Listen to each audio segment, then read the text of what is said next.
when we start talking about radicals, many students will just call them square roots, but this is a square root, this is a cubed root.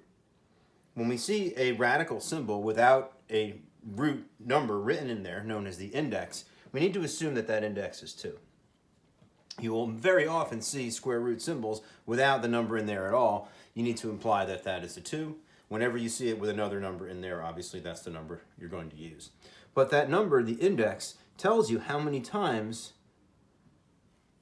you are looking for a repeated factor underneath the radical to remove it once.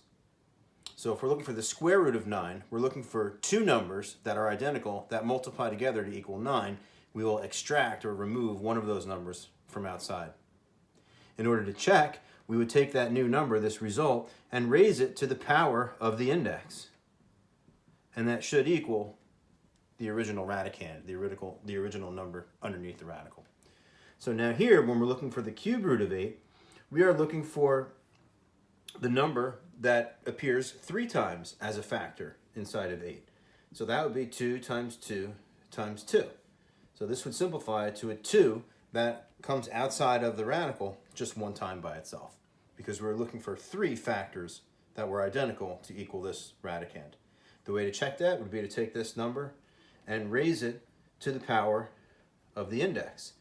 Well, 2 times 2 is 4, times 2 is 8, so this equals 8. That is our original radicand, so we know we have expressed this properly.